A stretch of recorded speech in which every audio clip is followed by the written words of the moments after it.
What's up, everybody? Welcome back to another episode of the Jimmy Mullen podcast. This is episode 40. We made it. I was not expecting to do this many episodes, at least this soon, as it's been just over 8 months since I started this whole passion project of mine. And I gotta say, I've loved every moment of it. It's been such a blast. It's been a great way for me to be able to reconnect with lots of people that I grew up around, and having this platform, I'm able to reconnect and learn a lot more about what they're up to nowadays and things like that. And it's just so therapeutic for me.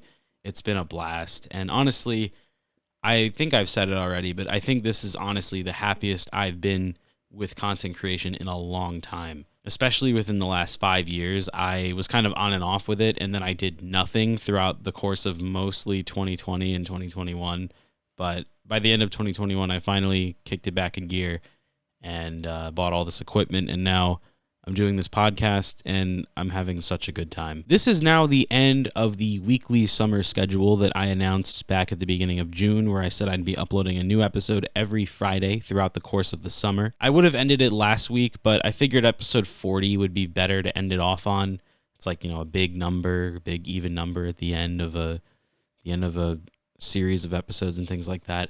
I released 14 episodes throughout the whole summer, and I think that's awesome. I was not expecting to make that many, but giving myself a goal of putting out a new video every week, and the fact that I was able to do that is pretty crazy. I mean, if I could, I'd be uploading them more often. I'd be uploading them a couple times a week or something like that. I was kind of doing that when I started, and in retrospect, I probably should have spaced them out a bit more, but you know what? It's fine. We're at 40 episodes now, and I think that's pretty cool. Like I said, this is the end of the weekly summer schedule, which means that the guaranteed Friday uploads are over. However, I will continue to release new episodes every week to the best of my ability from here on out. In fact, you're getting 2 episodes next week. They're both going to be solo episodes, however, which I have done a handful of those already, where I talk about my thoughts on things in the entertainment industry that come out and things that come up in the news that interest me and give me something to talk about on here. I'll be releasing 2 because instead of just putting it all in one, I feel like it'd just be way too long of a video, and there's just so much I want to discuss. So I decided to split them in 2. So what you're getting on Tuesday, September 6th is going to be my thoughts on all of the HBO Max, Warner Brothers Discovery drama that's going on with all the tax write-offs and all the stuff that's being canceled and redistributed. It's a whole mess, and it's driving me pretty crazy, so I really want to talk about it. And then Friday, September 9th, you'll be getting another solo episode where I'm going to be giving my thoughts on things like new movies I've seen in the last couple months, like Lightyear, Thor Love and Thunder, Dragon Ball Super Superhero, as well as my thoughts on all of the Marvel and DC stuff that got announced at San Diego Comic-Con. I know it's kind of old news at this point, but I really just want to talk about all that stuff, so I hope you guys will stay tuned for that. There's a couple of other things I'm going to sprinkle in there, like how there's a new King Kong series headed to Disney+, along with Halloween Ends still going to streaming and theaters day and day, despite most studios already going back to the theaters first little thing that they all do. All that and more will be included in episode 42, so I hope you guys are excited for that. That'll be coming out Friday, September 9th. So yeah, next week is going to be filled with entertainment industry stuff, and then the guest episodes will return after that. Fingers crossed. I do have a couple of them in line. I've talked with a handful of people, especially in the last week or so, trying to get the ball rolling, to have some more guests on, people I went to school with and things like that. Schedules are starting to open up for more people. I also have stuff even planned for Thanksgiving and Christmas break when all that stuff goes down. I have a couple people that weren't able to make it out in the summer, but will be here for the holiday season, so I'll be able to make podcasts with them finally. And yeah, that's about it.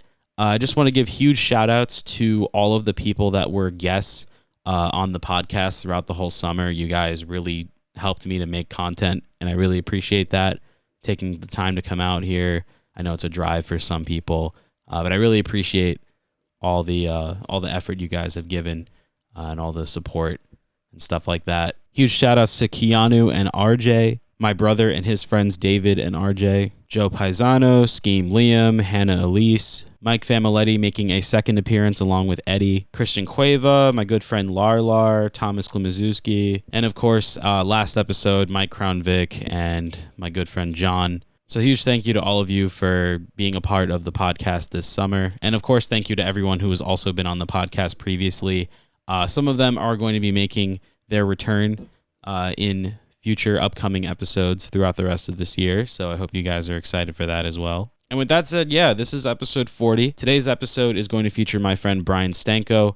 So huge shout out to him as well for being a part of the summer series of episodes that I've been putting out. And yeah, I hope you guys enjoy this. This was a pretty fun one to do. I haven't seen Brian in about 2 years, so it was really nice to see him again and to talk about all the stuff that we've been up to. Also, I don't think I mentioned it in episode 34 when I discussed the new logo, but I do have merch up right now for the new podcast logo as well as the Sherbert logo that Scheme Liam designed. You can get that on a beach towel, which is pretty cool. If you'd like to get any of that, use the link in the description or go to jimmymullen.co and get yourself some podcast merch. If you'd like to help support the show, it's a great way to do so, and you get really cool stuff out of it. You can wear it out, whatever you feel like. I don't know. With that said, thank you all so much for all the support throughout the summer. Also, thank you for 200 followers on Instagram and 800 followers on TikTok. Really appreciate it. And yeah, without further ado, please enjoy the Jimmy Mullen Podcast, episode 40, with Brian Stanco. What's up, everybody? Welcome back to another episode of the Jimmy Mullen Podcast. I'm your host, Jimmy Mullen, and today I've got my good friend Brian Stanco here with me. What's up? Thank you for coming out here. Yeah, it's been a long time coming. We wanted to get you on since before the beginning of this. Yeah, we were talking about... Life is crazy. It really is. We were talking about doing this when we did that little one in high school. Yeah. In the TV studio. Yeah. Where we like begged Mr. Barry to I don't know, just give us some way to give us a spot to do a podcast. It wasn't until like my senior year where he finally got that ball rolling a little bit. Well, yeah, well, and didn't he like actually break out like a curriculum for radio and podcast now? Something. I mean, I don't know at this point. There might be something. Yeah. I see there's a YouTube channel with like 3 uploads on it though. Yeah. Well, of like audio only podcasts that are like, I don't know, 20 minutes each. Yeah, I just remember when we were doing it, they had like the 64 vinyls, and we were using cassettes and DVDs, and I'm like, what is this dinosaur era type stuff? Like I'm a vinyl I collect vinyl, and you know, I have some CDs and stuff, but I'm like, this is a very nice radio / podcast type room. Like, why are we using such old equipment? But then again, you also got to remember it's the Cove, and the Cove has no money. Yeah, that's unfortunate, but I mean, hey, you know, I think it finally started to pay off a bit more my senior year, though. He finally got replacement Macs. Yeah. All the Macs got replaced in the Mac lab. I heard, like, pretty much all the stuff that we were all complaining about kind of got fixed the year after. The year after I graduated. Yeah. I was so pissed. Yeah, I got a lot of the new stuff my senior year. I was pretty happy. We got Adobe Premiere to edit. Because that's the shit I was already using for my videos. So you were like, wow, this would have been so much easier. Yeah. No, we were... I think it was the end of the year. I don't even know if I had a TV class. I think I was just bowling in the TV room. And he broke down the curriculum to like the new classes that were coming. And I was like, I would have took that one. I would have took that one. I would have took that one. I'm like, you gotta be kidding me. Of course, it's the year that I'm graduating that all the cool stuff happens. Yeah. Besides the fact of them like cracking down on everything and starting to close doors. Got to ask permission twice to use the bathroom and shit. Yeah, fuck that. That all happened my senior year too. Yeah, I am glad that I left when I did. Yeah, because you guys got really lucky with that. Yeah, we kind of I got my grade got lucky with not having to deal with COVID our senior year, but you guys didn't have to deal with the bathrooms being locked most of the time because people are, yo, get the cart, man. Weren't you the guy that put up the little paper that said the Sonic picture? Stop peeing in the room. Yeah, I have it. Didn't you get I have a picture of it somewhere on this wall. Didn't you get in a lot of trouble for that? No one ever found out it was me. That's awesome. That's the I made 2 of them, right? That's awesome. I made 2 copies. Where the fuck is it? It's somewhere on this wall. I know it. Oh my god, that was legendary. Oh, it's right here. I remember. It's right here. Someone put it in the urinal and flushed it. But taped it on the wall of the urinal. So it just stuck right on the... Yeah, I put it on the wall of the stall on like the outside so everyone could just see it. I remember, and it was just it was a picture of Sonic the Hedgehog. And I saw it from a meme, like it wasn't an original idea. No, it was. But I made my own of it, and I put it up on the wall. It said like Sonic says, "Stop peeing in the jewel room." Yeah, I remember. And that was around the same time that like Uganda Knuckles was like around. No, this was before that. Was before that. I feel like it. No, it was definitely before that. I remember there was like a good year where our lives just consisted of memes. Dude, that was like the entirety of high school. Yeah, you know what? Like, true, very true. I think memes now are terrible though. Well, like they're not even funny. Yeah, very true. I mean, you have like Hamter and all like the really stupid ones. Yeah, and like I'm gonna be honest, they're so few and far between now though. Yeah, there used to be like so many of them every month. Yeah, you get like a bunch of crap ones, and then you get one that's actually makes you giggle, and then crap. And then you have Polarsaurus Rex having less and less memes every month in his memes of the month roundup that he does. Yeah. And it's just so sad to see. He's even debated like stopping the series because I deleted iFunny because memes just suck now. And I remember you were using iFunny for the longest time, like compared to everyone else. Oh, dude, because I just thought because there was so much funny shit and it just like piled up. But the fucking watermark on all of them. Yeah, I know. I didn't crop them. I'm sorry. Yeah, so but I would respond with a meme like, "Is that an iFunny.co watermark?" Yeah. No, I used to fuck with you with that song. Oh yeah, I didn't care, but like I just used it because it actually had some pretty funny ass memes, and then I deleted it maybe a few months ago because literally all of iFunny now is just like lewds, pretty close to porn and like racist shit. Yeah, it's like it's not even regulated. It's not even anymore. Regulated. I mean, it is like every other day you'll go through like your subscription list. And it's like, oh, they're banned, they're banned, they're banned. Wow. This has been eaten by a black hole, and it's like they even have iFunny 18, which is supposed to be like the adult version. But iFunny 18 is what iFunny used to be, and iFunny is like iFunny 18. It's so stupid. I hate iFunny now. I deleted it. I was just like, log out, delete, done. Yeah, I haven't used iFunny probably since like middle school. I just get my memes from like YouTube and Facebook and maybe Reddit. I don't really use Reddit that much. I don't use Reddit because I hate it. Memes are so stale now. They are. Like most of them I don't even find that funny. Once in a while one really gets me for like 5 minutes and then I don't care. Yeah. But like, I don't know. I used to like latch onto memes a lot longer than people otherwise would. Yeah, no. Like I bought a Ugandan Knuckles t-shirt. I went that far. Yeah, I mean, I remember when they scanned this barcode for the Ugandan Knuckles on Snapchat. Oh yeah, when the Snapchat custom lenses first came out, that shit was iconic. I remember just posting pictures of like Ugandan Knuckles everywhere, like band room, TV room, on the camera. Iconic. On the seat where they did GCTV, like I just put Uganda Knuckles everywhere, and I thought it was the funniest thing. And then I realized how cringy and stupid it was. Oh, oh my god, bro! Like the fact that we thought our lives were hard. Yeah. Back then. Oh my god. I used to. I miss those days. I used to complain. It's like very like cliche. Yeah, but and like people way older than us will be like, "Fuck you! You don't know what you're talking about." Like, yeah, we get it now. Life ain't hit you yet. We're 21 plus now. Yeah, we get it. I'm 22. I'm 21. So please beam me back. Simpler time. Yeah, just hanging outside of 7-Eleven at 3:00 in the morning with nothing to do. Yep. But just sitting there and chilling. I got my Arizona.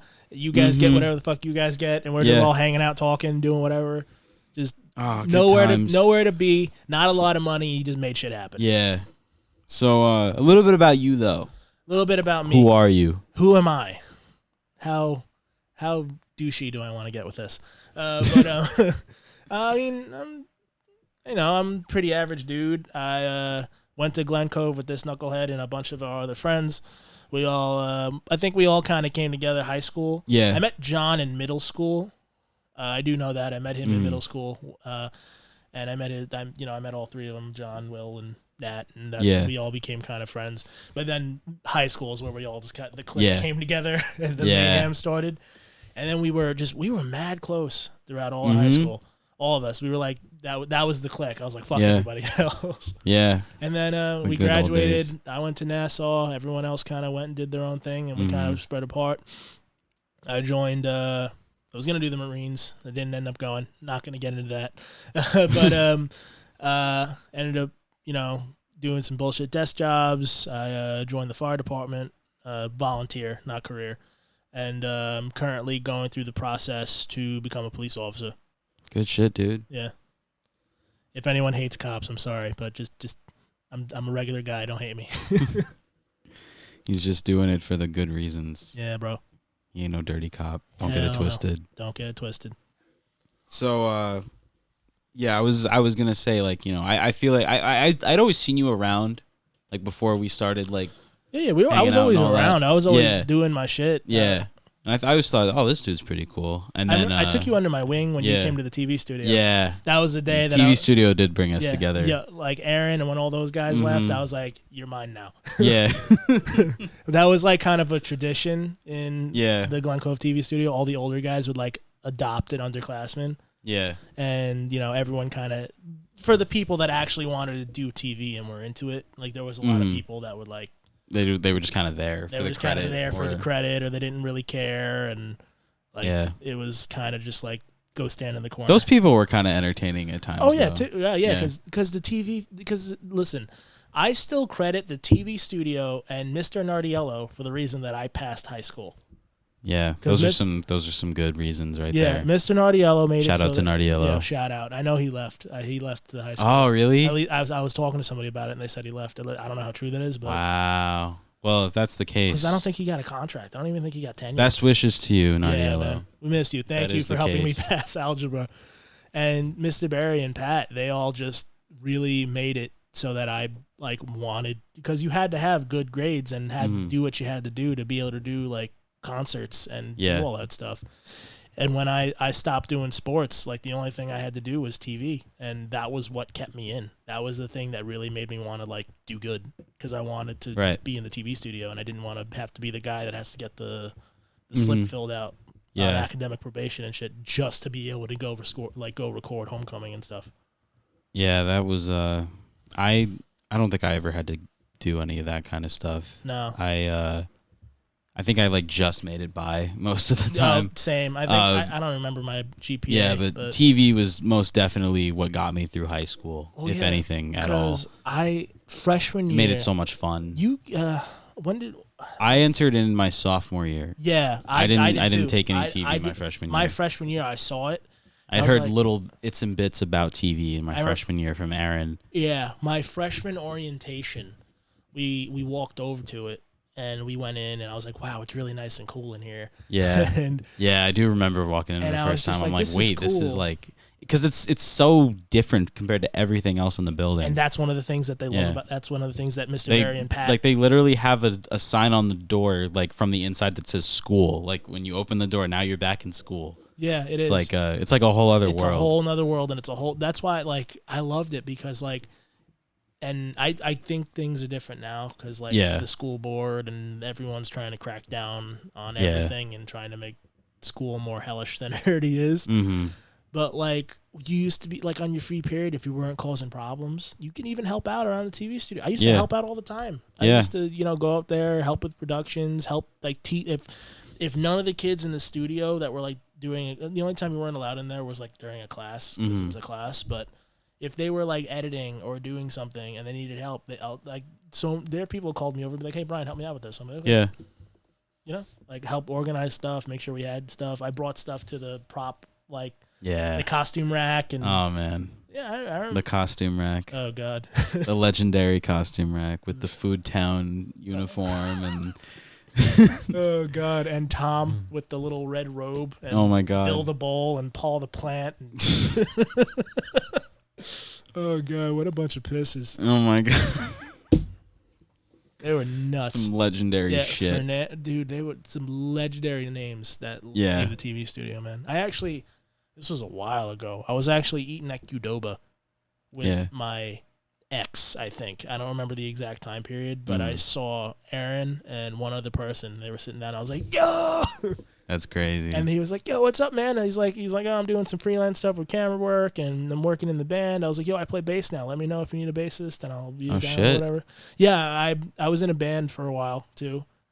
I'm starting a new band. Where me and my buddy are. We don't really have a name yet, but we have practices. My older band that's still kind of together was known as Just and Rain. We don't really have stuff out there. We do have some CDs. That's pretty much it. And then the new one, we're kind of getting together and trying to just formulate a sound and stuff. Keep me posted on the details. Will definitely do so. I have more free time now, so I will do my best to come out to a show. Okay, yeah. Well, when we get to there, hell yeah. I'll totally shoot you. Absolutely. I meant to go to those shows. I know that you were telling us about. Yeah, they were all just so far away. Yeah, no, we at Ram's Pub, and I don't even remember where it is. It's like not close. It's like a 40-minute drive. Yeah, I think that was the main issue why we weren't able to go out. I get it. It is what it is. There were people that I know, really good friends that I made like in the scene. They're like, "Yo, can you make it to this show?" It's like, I can't, man. Yeah. It's like you go on at 10:30, and I have to drive 40-something minutes out there. By the time you're done and I see the show, I'm not getting back until like 4 a.m. I got work, so it's like I can't. Right. And it sucks because you want to go and life is crazy. Yeah, one of the biggest things. Never. I can't fucking speak. Never enough time. No, never enough time. Especially because we live on the East Coast. Mm-hmm. It's like that New York minute. Just boom, boom, boom, boom, boom. Yep. It's annoying, but it is what it is. But it's like, especially if there's anybody watching that's like, whether it's you're in the hip hop game or you're trying to do stuff with punk and rap and punk and rock or punk rock, whatever, the biggest thing is, especially on the island, because I would imagine everyone knows that we live on Long Island. Yes. Is that support the other bands. Yeah. Because the scene in Long Island is so small. Mm-hmm. It is nuts. Yeah. The scene on Long Island is so small. Like you see the same faces and the same bands. Yep. So it is very important for you to stick and watch the rest of the bands and watch the sets. Yeah. And like you can, even so, if you're like a new band and it's your first gig, watch the headliner and you like see them bring the crowds in. You can kind of study them. Like I do that a lot even when I'm not like doing a gig that night. I'll just sit and watch. Yeah. Like I won't even like I'll listen and I'll enjoy and I'll like watch the show, but I also am sitting there and I'm like taking mental notes. Yeah. Because like I'm a bassist. We get shit on a lot because it's kind of like we don't do anything, but without the bassist, shit falls apart. Yeah, you got it adds a lot to it. Yeah, the rhythm section is very important. You need a lot of sound. Yeah, you do. Other than the vocals. Yeah, where the bassist and the drummers are the rhythm section, and then you have the rhythm guitar as well, and then you have leads, which the rhythm, I hate to say it, but there's a guy named Fat Mike from NoFX. I don't know if you know that band. You played a couple songs in John's car back in the day. Yeah, they're 1980s, hardcore punk, still around today. Yeah. One of like the biggest punk. They're like the only punk band to be in a totally independent label. Like they're really nuts. And they said, I was watching, I think it was Loudwire. They were like, favorite riffs. So his name's Fat Mike. They're like, favorite riffs with Fat Mike. And he's like, he uses a very thin pick. And he's like, I don't strum really hard. I just strum really fast. And it sounds a little muted or whatever. It's because we are there to make everyone else sound better. Yeah. Unless you listen to like Red Hot Chili Peppers and certain things or like Primus, where he's like slapping the bass and going nuts with it.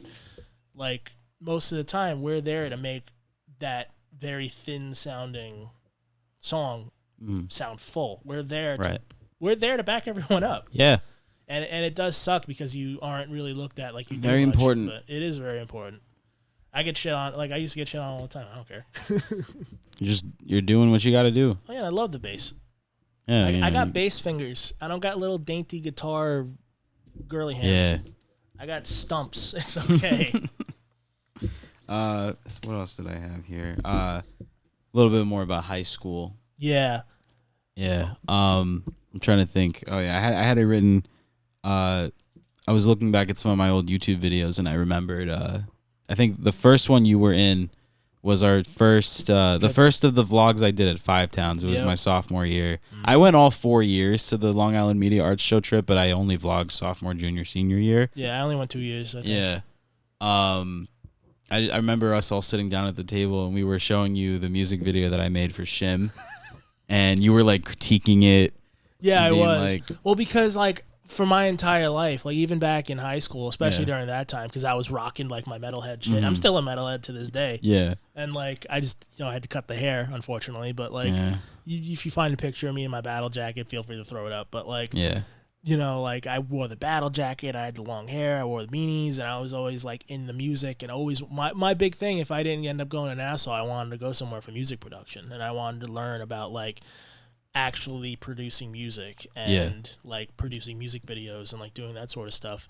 And like I would watch like, because I remember watching that and it was actually pretty good. And I was just like, you know, like I'm gonna critique it. I'm gonna look at this and I want to see how it is, because I remember it was pretty good for what it was. And it was also, I think at the time, it was also Shim, and I was like, holy shit, he made a music video. I didn't know he was doing music. What the fuck? Yeah, I think he was one of the first of like our couple years of school that started the SoundCloud rap thing. Obviously, like he wasn't the first one. Yeah, I remember that. But everyone was. He was to like be a one of the SoundCloud first rapper. to like, you know, get some attention from everyone in school, I guess. Dude, I thought and then he asked me to make a music video. I was like, yeah, I'm down. I did it for free. Yeah, but, like, easy buddy. it was just also, like a fun when you guys thing. were friends, I mean, I would have too. I do a lot of favors for people in the music industry. Yeah, it was just like a fun thing, and those were good times. Yeah, I mean, back in high school, and you know, you can be a SoundCloud rapper. Yeah, I think he was like the first to come out with a music video too, if I'm not mistaken. Well, do you remember? It might have been right before the GC Cypher. Maybe. Of 2017. Do you remember Geet?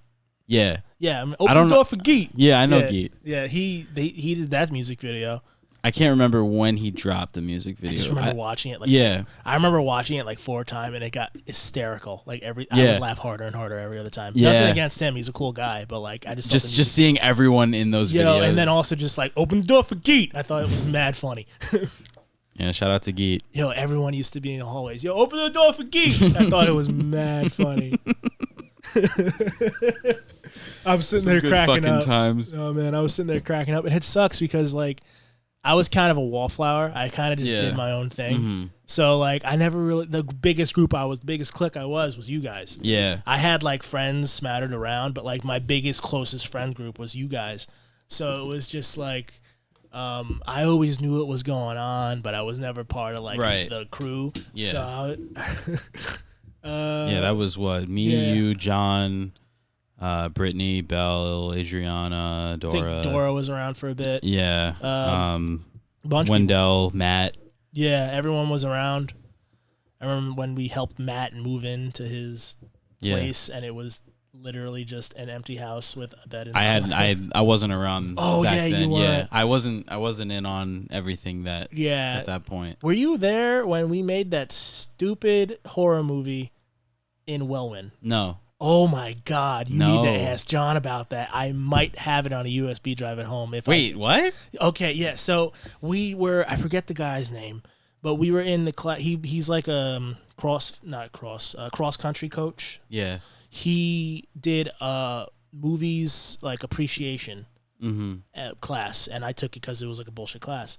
So you're talking about Rutino? Yeah, Mr. Rutino. With the film appreciation class. Yeah, you guys did like a. Mm-hmm. Oh, it was like write an. It was write an essay. I could have totally made short films for that class. I ended up just writing papers. Yeah, I didn't know Hans made some funny short films though. The end of it was either I think like write a paper or make a movie.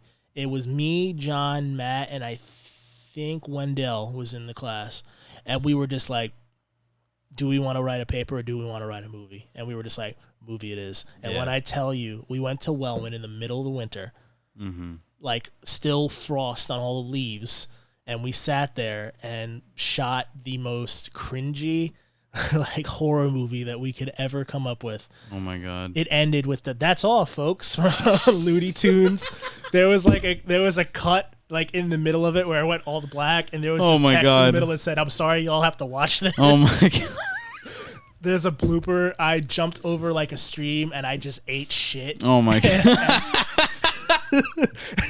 You just hear me going, "Fuck, these are new jeans." Just the idea of John making a short film just makes me laugh. It was so bad. much, but it was hilarious. And I remember, I think I still have it. I think it might have gotten corrupted. I don't know. I have to check because I still have the hard drive. Okay. It is one hard drive that I used for high school and college, and it has like all my work on it.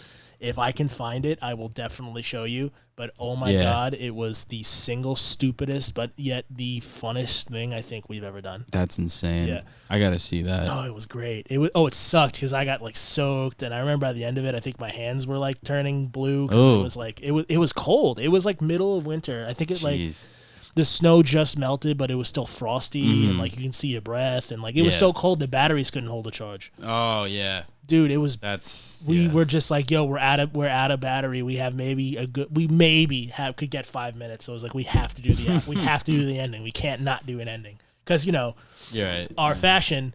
We left everything to the last minute. So we were like, we have to do this. Naturally. We have to, or else we're not going to do this, and we're going to fail. And who the fuck wants to fail a bullshit class? Yeah.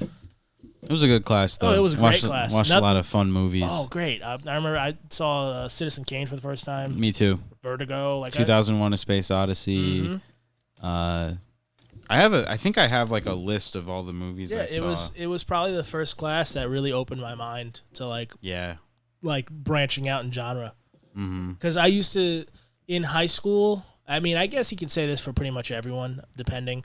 Yeah. I was very closed off. I was like, I liked what I liked, and I didn't want to do anything else. But watching those older movies and seeing like the old horror elements, I think like it was awesome. Like watching it, like seeing classic horror and like watching blood be chocolate syrup and shit. And it's the coolest thing. Like we watched The Exorcist, and crazy to see how far we've gone. Yeah, since. It is like watching The Exorcist, and she's like projectile vomiting like pea soup, and like you think about it because he was talking about like how people had to leave the theater in the middle of that because it was so gruesome and so gross. But nowadays you watch it and you're like, funny shit. And that was like the pinnacle of horror, and people were getting so grossed out and so like over it that they had to leave. But I can go on HBO or on Netflix and put on Gone Girl or put on like some like really fucked up shit. And it's like, oh, cool. Yeah. Like, oh yeah, that looks cool. Like, oh wow, they just got their head torn off. Oh my god, look at all the blood. Oh man. It's like it's nuts. Like you can watch like it's just the difference just in how everything was shot and the effects they use. Like I am a very huge fan of practical effects because nothing is better than practical effects. Yeah, that shit looks it incredible. Looks real, especially because they put so much work into it. Yeah. VFX has gotten so good now and things do look real, but just like how something moves, you can tell that thing is not really there. And I feel like as the consumer and the viewer, it's like you can't connect with it because it's like I know that's not there. Yeah, it's like with Obi-Wan Kenobi on Disney Plus, all the practical effects in that, and then you compare it to like the stuff with Ewan McGregor beforehand was all fake. Yeah, like the prequels, and it's all CGI. Yeah, and now you have something that ties into the prequels that has all the practical effects, like the original stuff and all the new stuff melded together. Yeah, it's really crazy, and like. It's cool that they're finally going back to that stuff. What made me fall in love with practical effects was American Werewolf in London. Yeah. The first transformation scene. I haven't seen that movie. Oh, you need to. Yeah. It is probably I've heard it's good. The best werewolf movie I think ever made. Yeah. The original Wolfman was good too.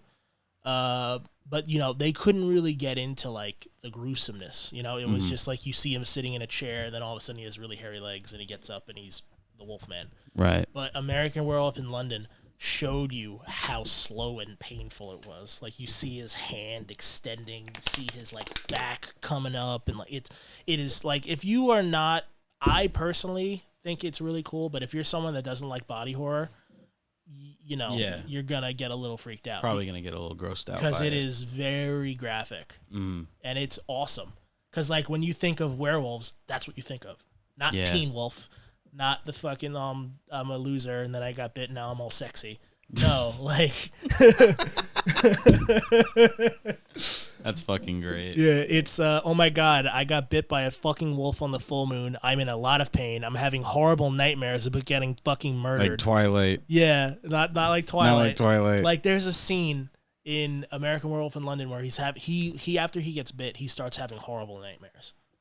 And I don't want to, divulge too much. It's not really divulging much plot, but like he has a dream where Nazi werewolves burst into his house and kill his whole family in front of him. Jesus Christ. And like not quickly, not like I think one of them gets shot. One of them gets like their head ripped off and like their throat slit. I think another one gets like a fire poker jet. Like it's really fucked up. That is crazy. Yeah, but it is such a good movie. Like, I can't, like, I'm a very big film buff, and I love movies, and I love film. Because, like, if I didn't go the path that I am currently going, film and music and stuff like that is something that I would want to do with my life. It still is something that I'd be interested in, but, like... You could do it in other ways. Yeah, I could. You know, like, with my band, I always wanted to do a music video and stuff like that. Jimmy? Yeah. I mean, hey, if you need someone to make a music video, I can gladly help out with that. I remember can work something out. Back when back when I was really into Justin Rain, everyone got really busy and we're kind of not really doing much anymore. But we have a song that we consider it like our single, like our hit. It's called To the Moon. Yeah. And we were kind of, because we recorded it, we were going to re-record it, and we actually made physical CDs and signed them. So we were like, nice. So we were like, we have CDs, we have what we need. Sorry. No, you're fine. I was just like, yo, we should maybe look into doing a music video. Because there was a band that we've been with that like has gone, there's been bands that we've known that's gone on tour. Oh. Yeah. That's Naughty cool. Boys are one of them. I think Pathmaker we're going to. I remember talking to them. I don't remember exactly what happened.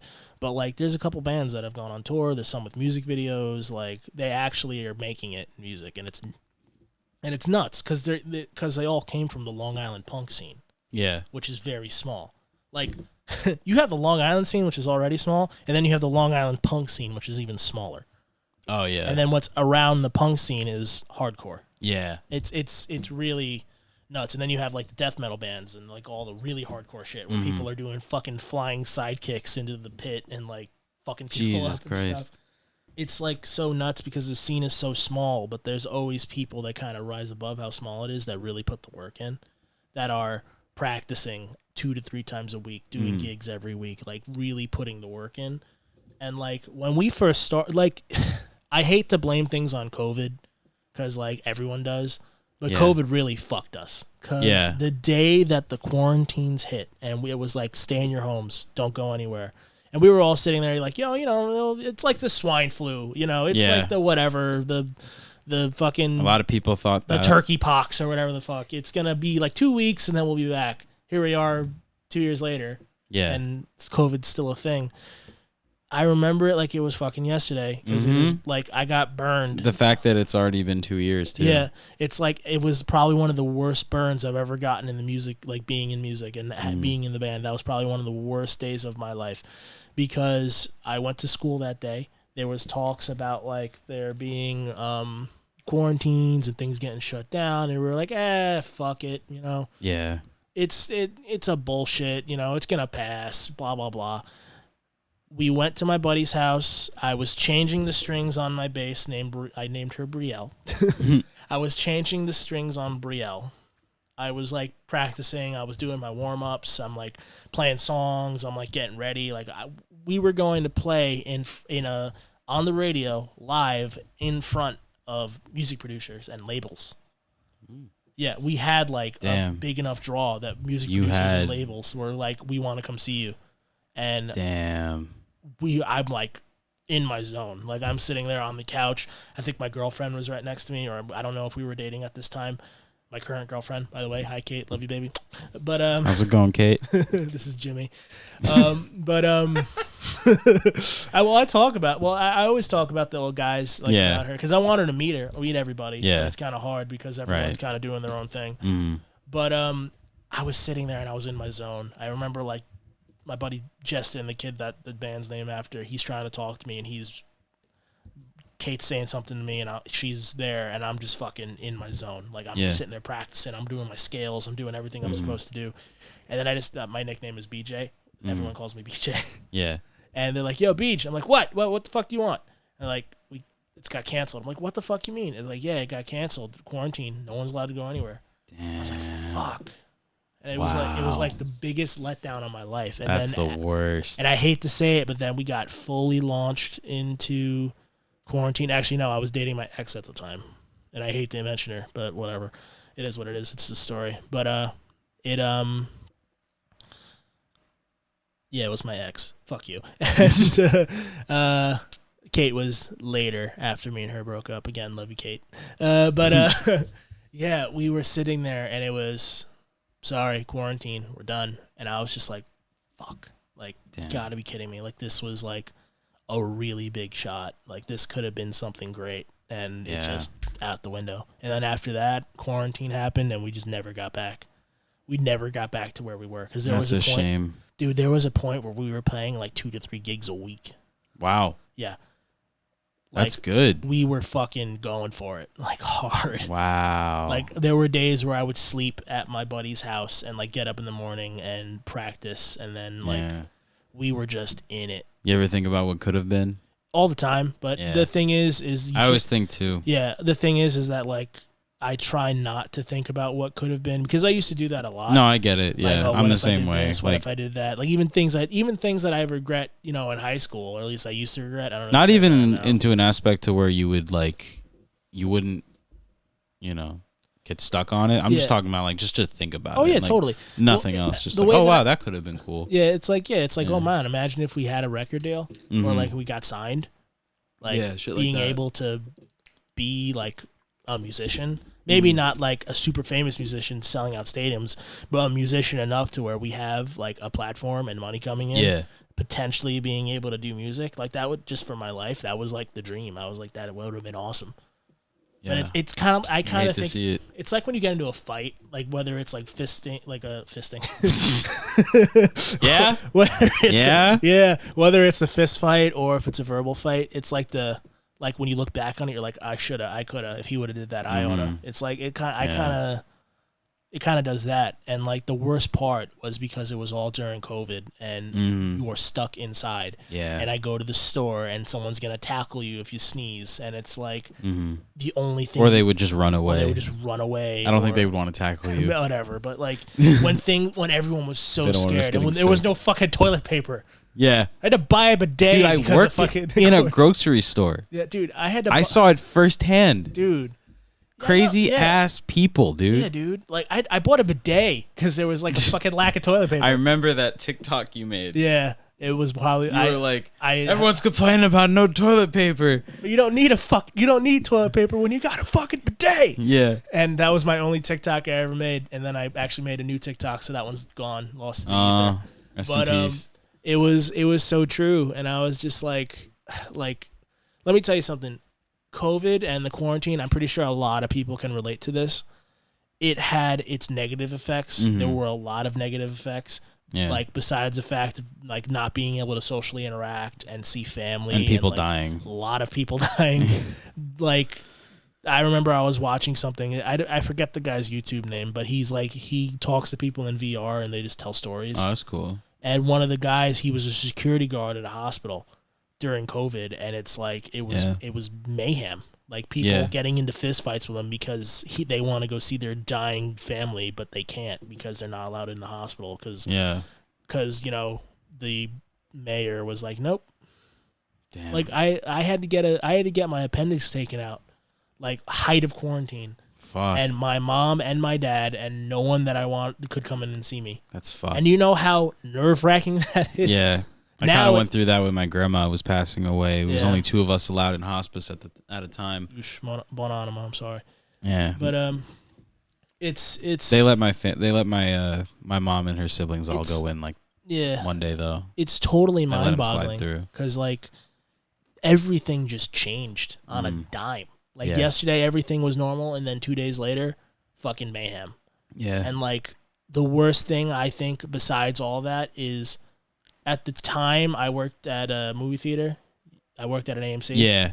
And then all of a sudden, they were just like, "Oh yeah, we don't need you anymore because we're not essential." So I got furloughed, and the worst, like I was, getting compensated, but it was just like the worst thing for me was after the first couple weeks of like, this is awesome. It's like an extended vacation set in. And I didn't really get that at all. I was working the whole time. Nah, I was, because you worked at a grocery store, so you were essential. Yeah. I was not. So I wasn't really considered. I would have, I always think about that. It's like, wow, all these people, like, they know how I feel because I did this all throughout my childhood, staying indoors, not having friends, and just doing things by myself, watching shows, movies that I hadn't seen. Yeah, watching lots of YouTube. I think what just made it worse. Everyone got a taste of that. Yeah, and I was the one that actually was doing something productive and working for once. No, it was really crazy because it's like normally if you're hanging out at home and like at a normal day like today, I mean it's still technically not normal because COVID's still a thing. But I'm vaccinated and I don't give a fuck anymore because I already got it twice. So you know what? But it's just like I'm like you start to go a little stir crazy and you're starting to get antsy and you don't want to sit inside anymore. But you don't have the option to go down the street and go to the batting cages. You don't have the option to go do anything because except for maybe go to a park, but you can't go to the same park, so many times. And it's just like you start like my biggest thing for COVID for me was like learning about my mental health and learning about like kind of who I am as a person. I went through the same thing. Yeah, because like every other day, like today and 2 days ago or whatever, I'm always busy and I'm running around. So it's like I have this to do, I have this to do, I have this to do, I have this to do, I have to get this paperwork, I have to do that, I have to blah, blah, blah, blah. So now it's COVID hits and it's you don't have anything to focus on but yourself, especially after all the distractions come out of the way. Like you watch the same show 50 times.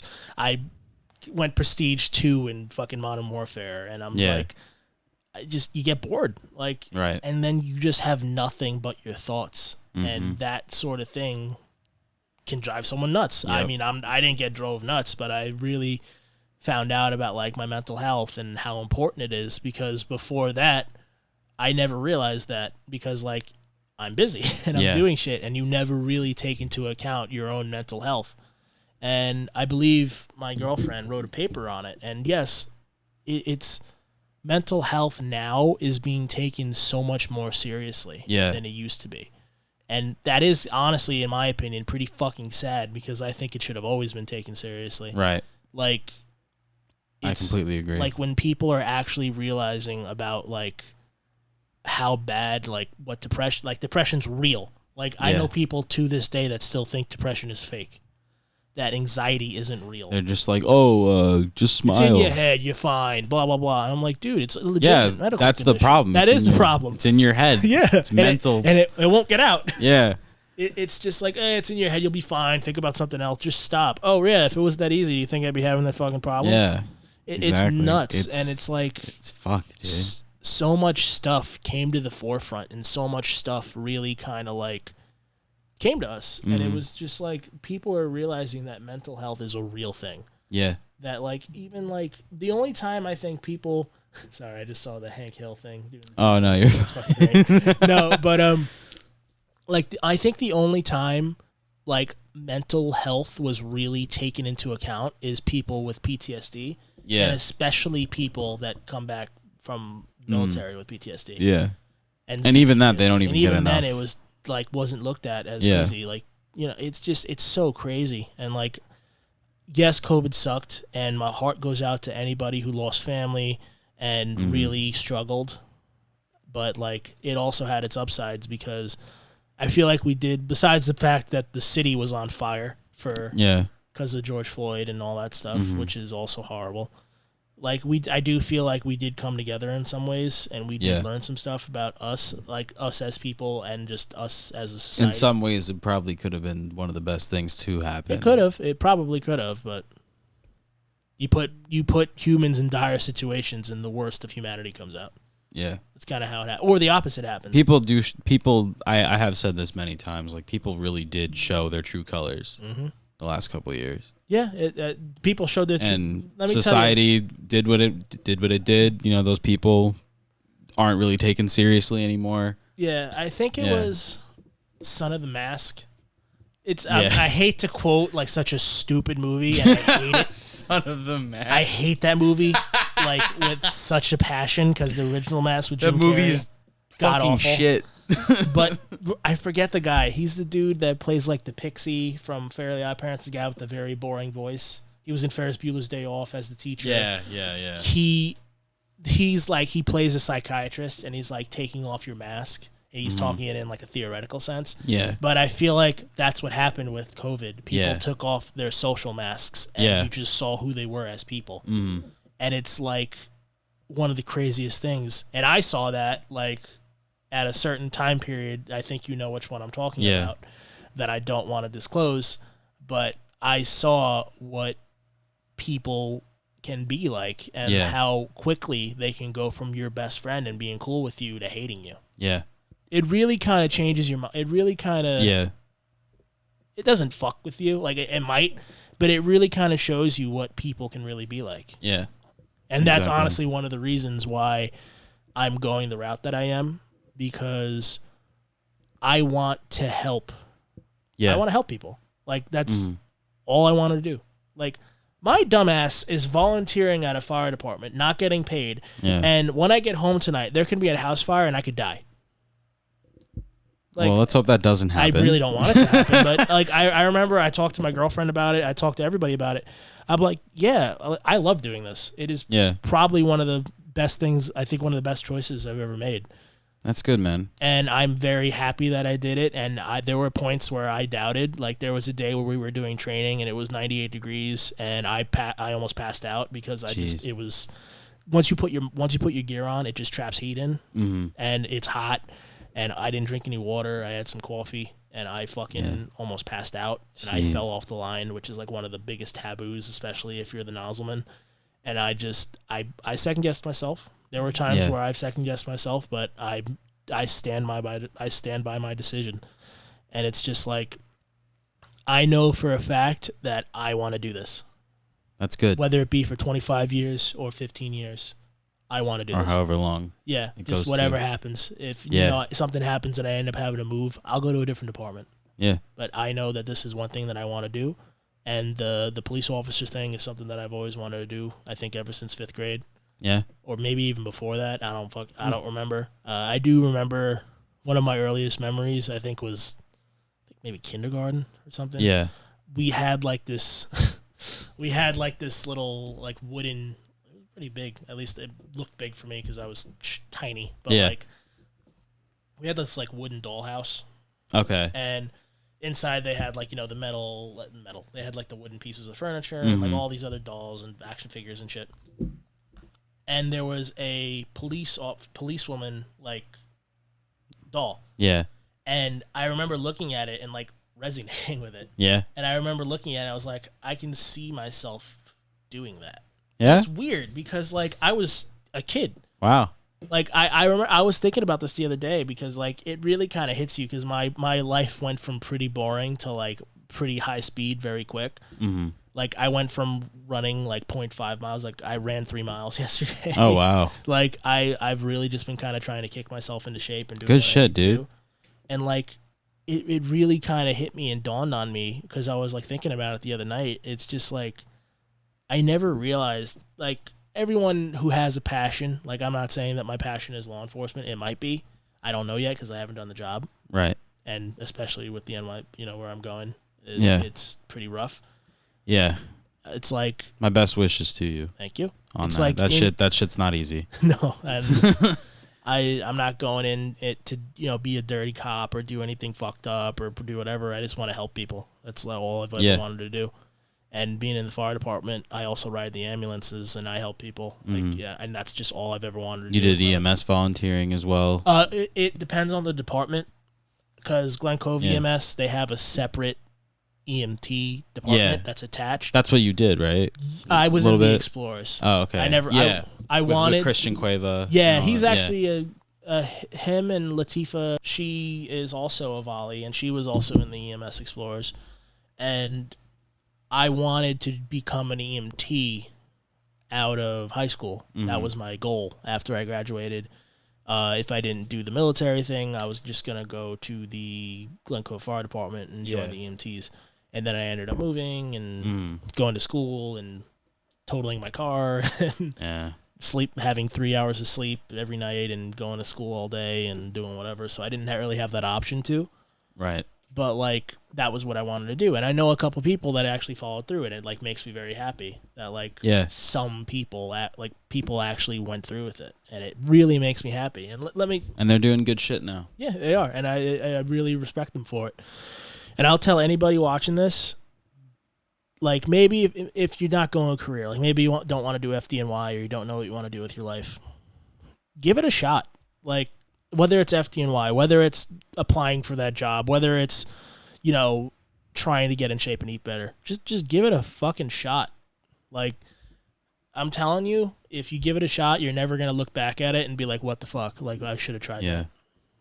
I'm telling you, like, especially if you're kind of debating, like, if you have family that are firemen or whatever, or if you're looking into and you're thinking about becoming a volunteer firefighter, or maybe you're hearing it for the first time and you want to look into it. I'm telling you, it is a awesome place to be. You're gonna meet a lot of cool people. Mm-hmm. It is hard. Yeah. It is not easy. I'm a big dude, and as you can easily tell, I'm a pretty big guy. And there are times where it kicks the shit out of you and you really kind of hate your life, but you really just want to push through. Like, it is nothing is more motivating than, I think, doing that. Just the job in itself. That's some good shit, man. Yeah, it is nuts. And like I said, just look, even if you don't want to do it, go down to the local fire department and ask questions. Yeah, if you have that idea in mind for yourself, go for it. You might as well give it a shot. Yeah, why not? You should do it. I don't know. It's not really been anything I've ever been. I know. I'm that invested in or anything like that. I know. But just like anybody, I don't care who you are. Like, you can be, especially in the volleys, they accept a wide variety of people. Mm. Because sadly, all around the United States, they are struggling to find volunteer firefighters, and then there are people that are volunteer firefighters and don't turn out and stuff. Right. So it's like, even if you don't join, go around and ask questions. Like, just go for it. And let me tell you, for someone who hates school like me, you'll meet a lot of people that are in civil service positions, in trade positions. Like, there are a lot of people that are in that type of line of work. At least in my department, I'm not gonna say which one. But, like, I feel like that's the type of person that's attracted to it, at least for the most part. Yeah. Like, there are certain departments, like, everyone has a job outside of it. And I remember I was going through my, final trainings. Yeah. And I don't want to start, like, a controversy or anything, but, like, he says that being a volley is harder than being a career fireman. And the reason why is career firemen are paid to be firemen. They're paid to work out. They're paid to think like firemen. They're paid to do the job. Right. Volleys are sitting at home on the couch, with your kids or, doing whatever. You just get called in. You have your pager on, and all of a sudden, it goes off and you hear house fire. Now you are dad to firemen or whatever, to firemen. You have to rush down. Mm-hmm. You have to get into your personal vehicle, turn a blue light on, rush down, hopefully not get into an accident, get out, get ready, jump on the rig, and go. Yeah. And you are a fireman for when that pager goes off, and that's when you have to think about it. Right. But firemen in the city and firemen that do it for careers are always thinking about it because it's their job. So you got to kind of switch it on and switch it off. They go time after time, not seeing their family because they're sleeping there. Yeah. Or shit and like that. It is a lot harder, especially like, I'm not single. Yeah. And do you really think at 3 a.m. I want to get up and go to a house fire? Yeah. I can sit there and snuggle with my girlfriend and sleep and like be cozy. Like it's like that meme with Homer Simpson. He's like, I am just a cozy cinnamon bun. Yeah. Like, don't you think I'd rather be doing that than getting up at 3 a.m? Like, because you go from 0 to 1,000 like in an instant. Yeah. Like that pager goes off and it's like, time to go. And you're like, which is like, it sucks, especially if you get there and it's like, it turns out to be bullshit. It's like the worst thing ever. Like, not even like not making it out or something, but like getting there and it's like, oh, call's canceled. And it's like, oh, great. I woke up at 3 o'clock in the morning to rush down to the firehouse to get the call canceled. Going home. Oh, well. And it's kind of funny. You win some, you lose some, I guess. Yeah, it's kind of a new phenomenon for me. But I've been like, I guess I've been having dreams about it. Oh, yeah? Yeah, like my pager going off, like in my dream. Oh. So, like, I'll wake up. Do you, like, shoot up? I'll shoot up. I'll be like, I got a call. And then I'll be like, I'll look at it, and I'll see, like, the light's not on, and there's nothing calling. I'll be like, really? I'll just go back to bed. It's getting to your head. Dude, it's just because the way that I am, that if I really enjoy something, I kind of obsess over it. Because it's just, like, what I want to do. Right. So I guess it burrowed its way into my psyche. That's crazy. But, it's a good job, and I would totally tell anybody to give it a shot. Okay. If you asked me, should I give it a shot? I would say, fuck yeah, go for it. Okay. And listen, if it ends up not being for you, there's no shame in it. Like, if you try it out and you give it your all and it's not for you, just tell your officer, hey, man, like, this isn't for me. I'm sorry. Turn your resignation, and you shouldn't be looked down for it. If you tried it out and gave it your honest best effort and it's not for you, then God bless. Go do your thing. Yeah. It is what it is. Right. I remember you did a podcast. I'm forgetting his name, but you want penis enlargement pills? Yep. Yeah. Oh, my God. Yeah. That's Cole Perry, and I love that guy. Oh, God, I remember that video. I fucking saw it the other day on TikTok, and I started crying. Remember I was showing you his videos? Oh, yeah, I do, in the TV studio. I was fucking dying. It was awesome. Cole. Hey, how you doing, buddy? Love your stuff. Would love to meet you one day. But, oh, my God, I remember watching that the It parody, like, over and over again. Yeah. And just the fucking, you want penis enlargement pills? Like, it cracks me the fuck up. And I think, I would imagine that's probably one of his more popular videos. No one knows it's him. Really? That's the problem. Oh my God, that his sucks. Channel, he has 14,000 subs and on no YouTube. one knows it's Nobody him. knows it's him. Oh my God. Yeah.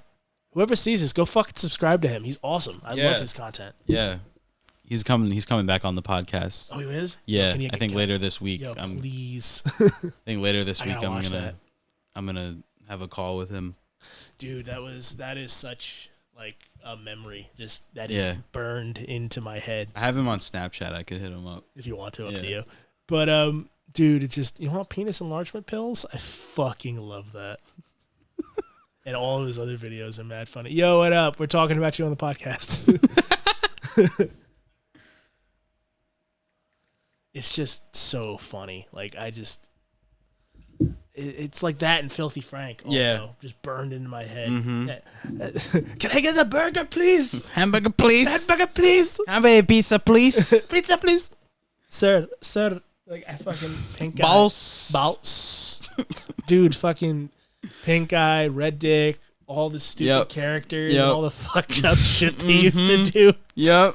Fucking E.T. too. Yeah. E.T. 2 was my first video. Oh my God. It is not like a first video to watch. Thanks, Aaron, for that. My freshman year. He's like, yo, check this out. We will take over. I'm sitting there for 9 minutes just watching this crazy shit on my screen. Dude, the alien. A fucking alien doll sniffing cocaine off a girl's back. Or off her ass or some shit. I think it was off her tits, but some whatever. shit like somewhere that. Off her body. I'm like, I love that YouTube can't touch Filthy Frank. Well, I mean, they can, but like he stopped. But then later on they took down the Cake Trilogy. The Cake Trilogy's not on YouTube anymore. Oh God! I forgot about that one. The hair cake and I showed Mr. Nardiello that. Oh my God! He was dying. I put it on. It was like the end of the year. I was just like, yo, you gotta watch this. He was like, put it on. Him and Max Mofo and iDubbbz. Oh my God. Oh my God. Fuck iDubbbz. But other than that, oh my God. I just love how you just had. I've said it before. You just had to be there. Oh, you did. You really did. Because that shit would not fly now. Oh, totally not. Yeah. Listen, I don't want to get political, but like, I hate how sensitive everyone is. Yeah. Especially because of where we live. Mm-hmm. Like, we live on the island, and then like 30 minutes away is a city, and no one fucking cares about your feelings. People will tell you to go fuck yourself directly to your face, and will not give a shit. Yeah. And it's just like I grew up in a household that was like very old school. Yeah. So it's like I wasn't the only child, so I was coddled a little bit, but it's also like everyone tries to prepare you for the world. Yeah. And like the world sucks. Yeah. People are mean.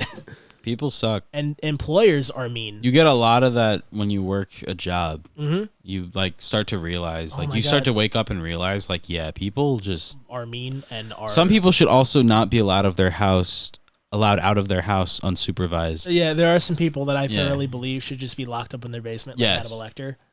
Never be allowed outside. Never be allowed out because they're just horrible human beings. Yes. But like, we live in America and we're all free, so we can do whatever the fuck we want. Yeah. But like, which is a positive, not a negative. I didn't want the connotations thinking that.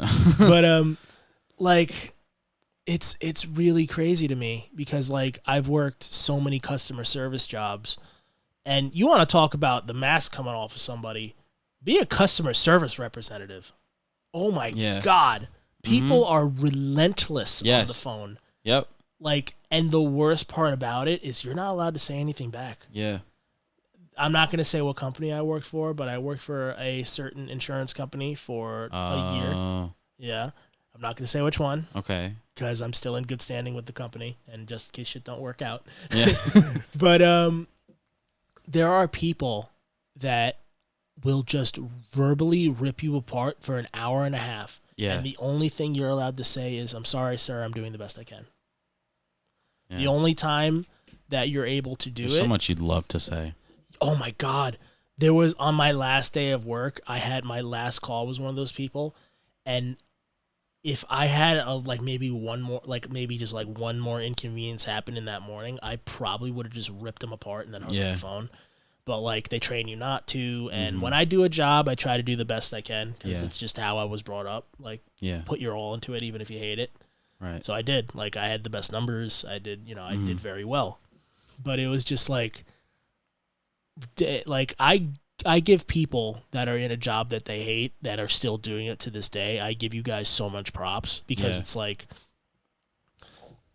Takes a lot. It takes a lot out of you. Especially when you're miserable. Oh, my God, yeah. And the worst part is, I mean, people look at this as like a positive. I looked at it like a negative because I worked from home, which was very convenient, and I loved it because I only had to wake up and go like to the room over. But then your home becomes your workplace. Yeah. And it's like... There's got to be a balance. Every day I wake up, even my days off, I see my monitors and I see my work. And the only thing is I'm being reminded every day, I got to go to work tomorrow. Yeah. I got to go to work on Monday. I got to go do this on Monday. I really hope my first call isn't a bad one. I really hope I don't get ripped apart. And you meet some really nice people. The job isn't all bad. Yeah, I had some awesome calls with people where I was like joking around with them, and I was allowed to let my personality come out and be like cool with them. And there were really cool people that are just like, when I get on the phone with someone from customer service, whatever they say is law. They work there, unless they're like an insurance, like like in a collection agency or a little tidbit for you. This isn't from my thing. I actually learned this from somewhere else.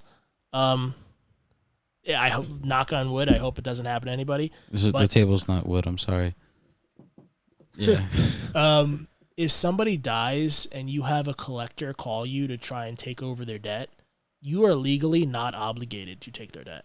Yeah. The person on the other side of the phone might make it sound like you are. Yeah. But from what I was reading, you are legally not obligated unless your name is somehow in that debt.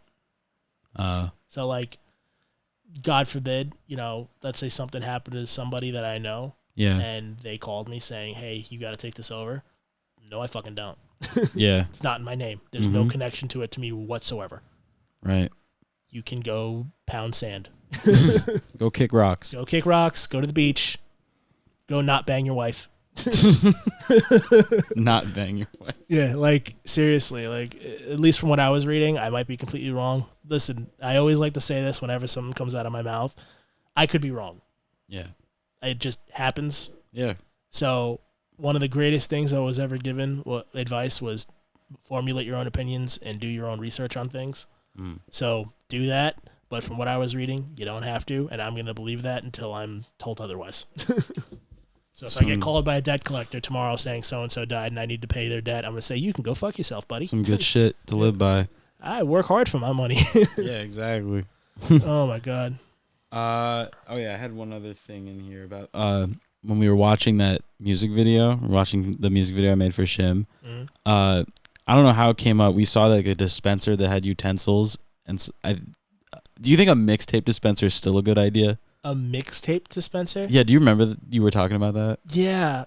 No, I do remember. It would just be on fire. Yeah. It was some stupid shit we were talking about. I mean, maybe. I don't know. I mean, if you really want to, basically, you just walk up to a dispenser and you just press the button. It gives you a mixtape. Yeah, I mean... it could be good. It could be bad. I mean, it could be good. I mean, like, I guess the people that set it up would need to, like, maybe... they probably would charge a fee for your stuff to get in there anyway, but maybe do some proper vetting of, like, who's putting their shit in the dispenser. Yeah. And like you just pop the top open, drop a couple CDs. Yeah, and like now you're getting somebody that's like not right in the head and they're like doing whatever. It's like I mean maybe make it like a vending machine. I guess. I was thinking some shit like that. Like maybe. So you can have a specific artist, but also just having like a mixtape dispenser that's random would be cool. And it would also just be on fire with like an eternal flame. That would be cool. But like it wouldn't affect anything around it. It would just be this ominous. Because there's so much heat in it, bro. Machine. Just so much fire on fire. Each one of those discs. Just out on a street, like you're just walking down a street and you see this like podium. Just on fire. Oh God! And like no one pays any mind. And it's like to just it. push a button or like put $1. Not even like make it free. I guess like just push a button and get a mixtape. Yeah. Because like I mean that also I mean you know from what I was always told in the music industry, they're always looking for new talent, but are they? No. But like you never know. Like a music producer. Most people now have connections. They have connections, or it's like. I'm very adamant in like I'm very big of like I'm a part of the anti-pop movement. Yeah. Because pop is the most played out, most fake music that you can ever fucking see. I mean, it's short for popular. Exactly. It's just and like I'm also like listen, I'm not a big K-pop and J-pop guy. I don't listen to all that shit. But they get fucking like hounded. They need to make sure their image is 100%. Like their record company runs their life. That's There is so many suicides in the K-pop industry and stuff. Yeah, that shit drives me crazy. It is nuts. And as a musician, the reason I play my music is for expression. So like I remember me and my buddy were talking about it, and he's like, honestly, if a music producer came up to you and said, "Hey, we'll sign you, but you have to like change your image or change your music," I'd say you can go you can go kick rocks. Like, go fuck yourself. Pretty much, you can go fuck yourself because I am very big into what I want to put out. Yeah, be yourself. Be myself. That's what I'm about. And I'm just like, I forgot who told that. They were just like, just take it, just do it, just take the money. But I'm like, is the money really worth like the regret I'm going to feel? Right, yeah. Because people might say money doesn't buy happiness. I believe that is true. Money does buy happiness, but not everything. Not for everything. Yeah. Like I can have whatever I want, but it does get to a point when you have too much money, then it doesn't mean shit to you. Yeah, and then it's like, wow, yeah, I got all this money, but I got it by selling my soul, basically. Yeah. And like, I don't know about all genres of music, but like, especially in rock and punk. Well, maybe not rock because you have like glam rock and hair metal and stuff where it's like all about image and stuff, but it's just like I mean it depends on the band, I guess, but it's just like my big thing is my way of self-expression. Yeah, if I want to take my shirt off on stage and say horrible things to a microphone, that is my right. Not really horrible, but like outlandish I know what you mean, but like you know, like it's like I do not want to record shit that gets people's heads turning. My big thing on stage... Just for a reaction. Yeah, my big thing on stage was... Everyone calls me BJ, like, now, when I'm around. Yeah. But, like, I'm Brian in my normal day life. I know you by Brian. Yeah. I went to school with you. Exactly. I know you by Brian. Everyone outside knows me as Brian, and I'm Brian. But when I'm on stage and it's BJ comes out. Yeah. And he doesn't give a fuck. I go up there, I'll take my shirt off, I'm playing music, I'm just having a great time, and I'm just letting any like stresses, anything that's been bothering me, I just let it out. Yeah. And that's why I play music. That is one of the things, like, good shit, dude. Like if I get into an argument with my girlfriend, or if I have a bad day, or if I miss the rig on a call, which is like one of the worst things ever. Yeah. I go home and I play my bass. Or I go home and I'll write something. At least you got something therapeutic for you. May not be a song, but like I'll write shit. Maybe it's a poem. Maybe it's just some thoughts on a piece of paper. Yeah. Like, that's good. Yeah. Like everyone needs an outlet, and that's mine. So it's just like I'm very big into like my expression, and if someone wants to suppress my like self-expression, then I don't want to fuck with you. Yeah. I get that, man. Mm-hmm. Your accent has really started to come out. Yeah, it has. I noticed this. So I haven't seen Brian in a little around 2 years. 2.5, I think. Yeah. Well, I think like probably end of summer 2020. It was like around the. We saw each other one other time after that. Forgot when it was. I think we went to the beach. No. It was just one random night. We hung out. It was like me, you, John. And I don't remember what we were doing. I forgot who else was there. I think either we went bowling or we were just driving around or something. Oh, we went bowling. We did go bowling? We passed the strip club. Oh, yeah. And we were just like, yo! And then John was just like, that's a gay strip club. And we were like, oh.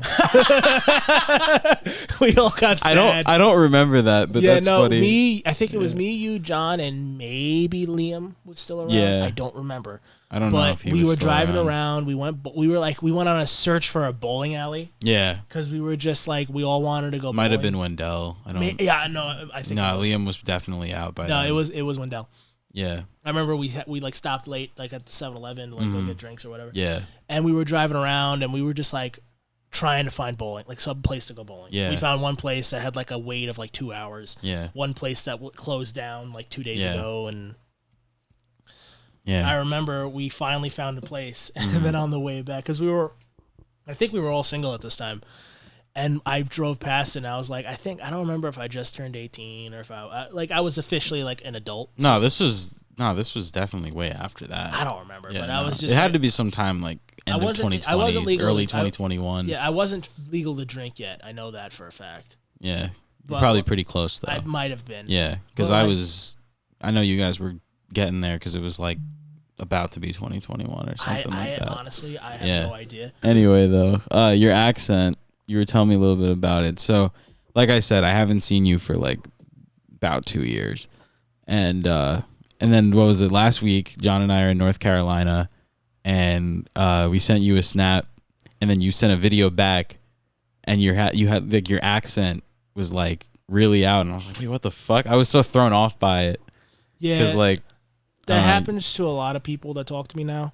Yeah. And the reason why I let it out so much is like I would have had no idea because I guess you had like a quote normal accent. I had a normal accent. Yeah. And I didn't really American. I didn't do my normal voice. Yeah. And the reason why is I think it was high school. Like when I started really kind of trying to come into myself. Mm-hmm.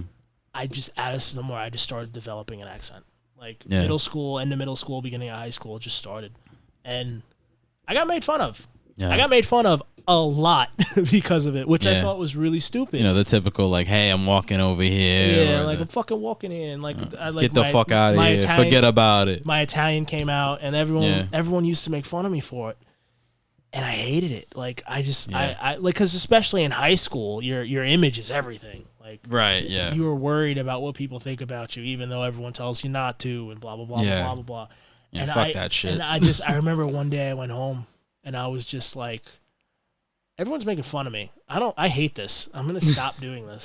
So I started to talk how I normally talk. You just trained yourself to. Yeah, I trained myself to just not do it. And I hated it, but I was just like, whatever. It is what it is. I can talk how I want to talk whenever I want to talk. Yeah, if it weren't for that video, and then I replied, I was like, damn, bro, like, when the fuck did you get a Long Island accent? Where's this been? I've always had it. I can stifle it and turn it on whenever I want. Wow. But now I crazy. I leave it out there because it's how I've always talked. But I just always didn't want it out there because like at least you're more. Oh, I don't care now, especially dude, because I'm 22 now. Like I'm not in high school. I don't give a fuck what anybody thinks. Yeah, and you shouldn't after high school. Exactly. If you still do, you got to get your priorities straight. I don't know if you have any people that are still in high school watching your stuff. I might, but like if you are, hey, hello. Yeah, if you are, this message is specifically for you. Be responsible, kids. Yes, I will. But like. When you get out of high school, when you're in high school, when a rumor goes around, like, because I know that I had quite a few rumors going around about me. Mm-hmm. All of them were bullshit. If you're anyone that started those rumors, you can go fuck yourself. But yeah, fuck you. But you suck. You do suck. But at the time, and it might sound cliche, it might sound whatever, but at the time, it sounds like it's the end of the world. Like it's like it means so much to you because your image is like everything. But yeah. Once you graduate high school and you go to college, no one gives a fuck. Yeah, no one cares. I don't know how it is for like top fucking universities and Ivy Leagues, But let me tell you, someone that just went to a community college, like, no one cares. Yeah, literally no one cares. I didn't even go to school, but I can definitely, even just working in the real world, literally no one cares about you. Well, yeah, because once you get to... like, not because they don't like you, it's just they have their own shit to do. They have their own shit to do. It's like, you have, like, even at work, no one gives a fuck. You are who you exactly. are. Like, I'm in a fire department. Everyone has an accent. Everyone just says what they want. Everyone does whatever. So, like, I'm just going to be the most authentic me that I can be. Yeah, you know? And that's good. And, like... I've tried to do that a lot in the last couple of years. Which was good. Another thing that helped me realize this was COVID. Because, like, it helped me come to terms with, like, who I am as a person. And if I'm someone that has a Long Island, New York accent, that's who I am. Yeah. And it's how I talk. It's how I do my thing. I'm glad that you're happy doing that, though. I'm happy with what I'm happy. I will say it definitely threw me off. Oh, I know. It throws a lot of people off, especially like Yeah. people that I see in the street or like see meet up. I talk how I talk, and they're just like, "Whoa!" And I'm like, "Yeah, I've always had it. I stifled it for the longest time." Yeah, some mind blowing shit right there. It is, and it's just like because I was so worried about like my image, I guess. Yeah. And I was so worried about like how people thought of me and how people looked at me and blah blah blah blah blah. None of it matters. None of it matters. None of it. You think it's the most important thing in the world now? Wait till you have to pay taxes. Wait till you wait till you get your first real paycheck and you see how much money's coming out of those fucking taxes. Yeah. And you have to pay your phone then bill you got and problems. your car bill and your rent and all this shit. You're still in high school. You got it great. You really do. Take advantage of that time to the best of your ability. You have free time. Use it to do some cool shit with your friends or whatever, because once it's gone, that shit is gone. Yeah, it really is. And, everyone... The only time you might feel the same is when you're in college. And you go away to college. If you get that experience, then, so be it. But, be it. But most if you're of the just time, working or, you're doing your own or putting thing. yourself through school. And you're barely seeing your friends. Yeah, your life just changes. And it can be great, and it also could really suck. It kind of just goes up and down, and it's just kind of what you make of it. So coming from somebody who really struggled his first year and couple semesters in college, who just really had a hard time, just because once you first get out of college, once you first get out of high school and you start going to college and you start taking those core classes, it's really just 13th and 14th grade. Yeah. And it's like you go to college to get a higher education. Yeah. But you're just learning shit that you learned last year, but it's just a little harder now.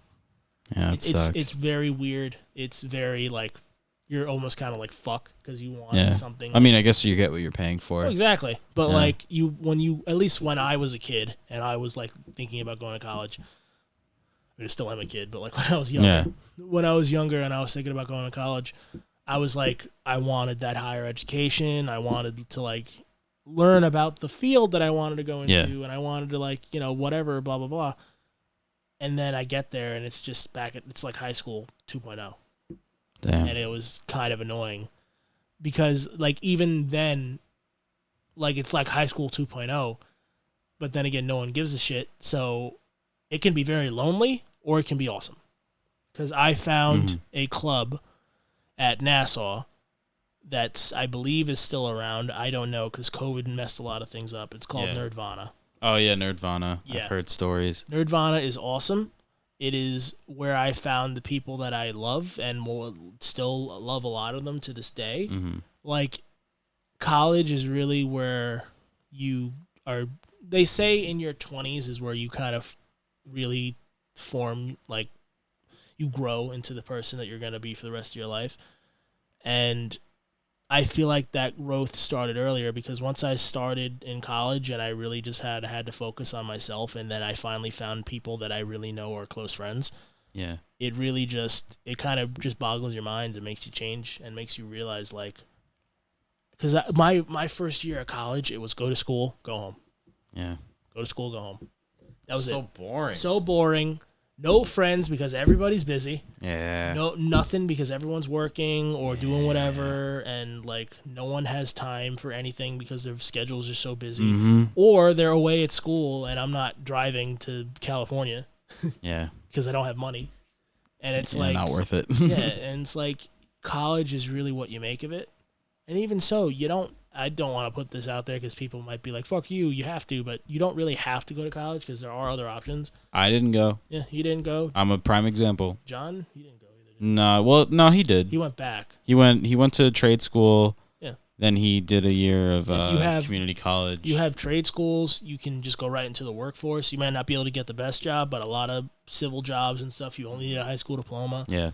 And even if you want to go this route, the military is also good, depending. It could vary, especially on the time and, the time when you join, what branch you join.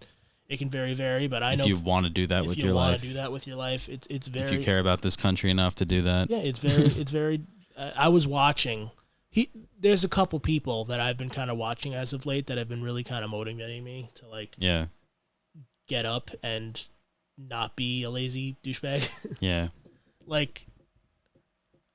There's two people. I'm forgetting the guy's second name, but the first guy, his name's David Goggins. Okay. You can find a picture of him if you want to put him up or anything. He is the first man. He was in the Air Force, and then he gained a bunch of weight, was 300 pounds, and then he became a SEAL. He became a Navy SEAL. He lost 106 pounds in less than 3 months. Damn. And he was the first guy to go through BUDS, which is the SEALs training course. Mm-hmm. He went through it 3 times in under a year. No, you're fine. He went through it 3 times in under a year. He has run he runs 35 miles a day. He's run over 200 miles with a fucking hole in his heart. Damn. He is probably one of my biggest inspirations. And the guy is nuts. You watch him work out, you watch him the guy is insane.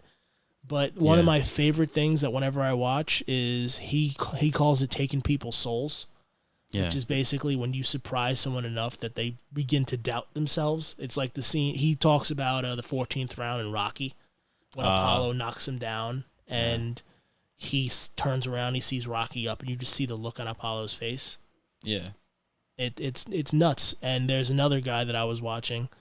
From what the stories that I was reading or being, that I heard about and read about, it's about your mental toughness, more about your physical toughness, because it is physically grueling and you need to meet the requirements to get in. But once you're in, if you can push yourself, the SEALs and all of them, and pretty much, I guess, any special force, I don't know. I can't speak for all of it because I'm not a veteran, but they want you to be able to push through it no matter what.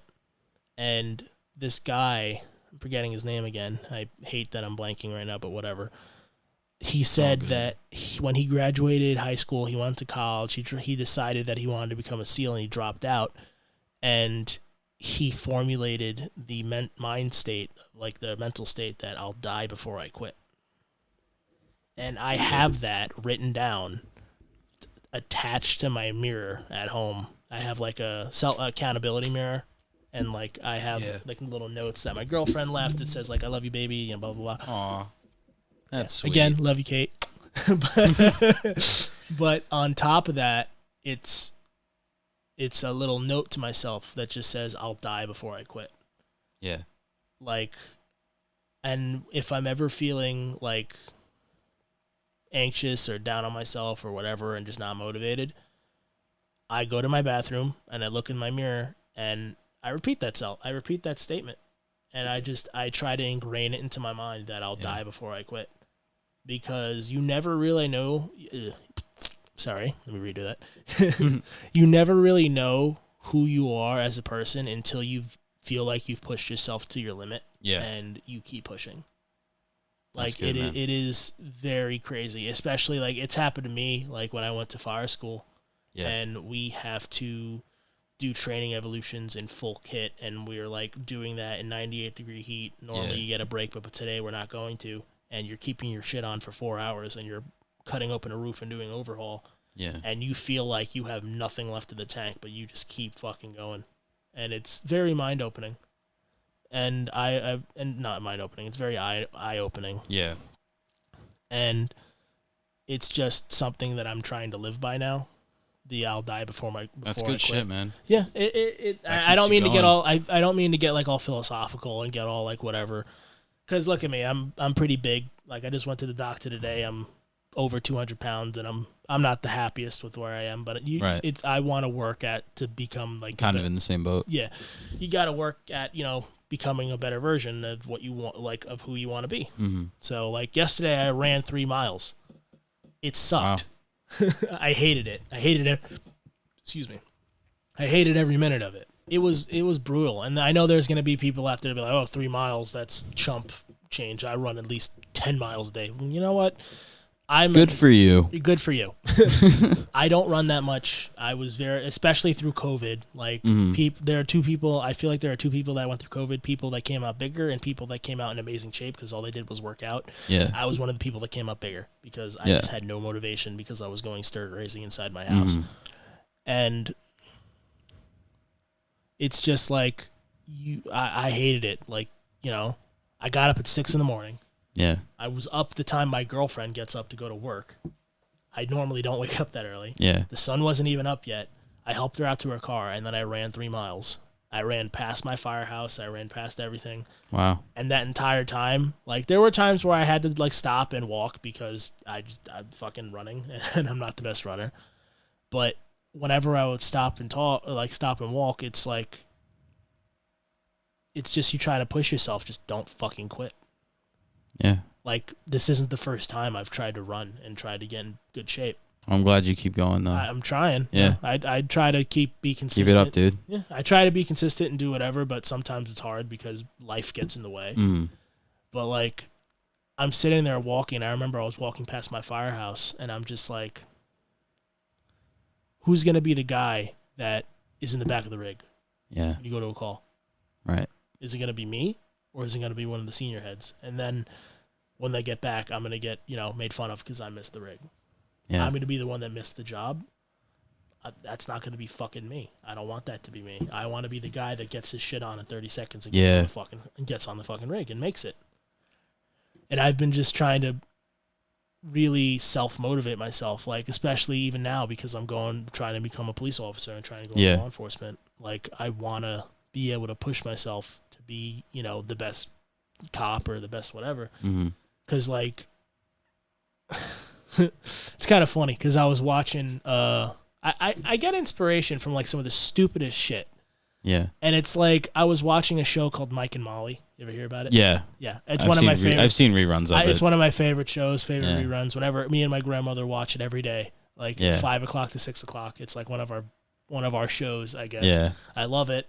I love the actors that play Mike and Molly, and actor and actress. I think they're both awesome. And there's an episode where his wallet gets taken. Yeah. It was kind of like, I remember watching it, and basically a call comes over in their car that there was a Grand Theft Auto, and they slowly reach for the mic because they don't want to work. And I was like, that's a cop I never want to be like. And then his partner goes out to get some snow cones, and he falls asleep, and then some guy and they leave the windows down.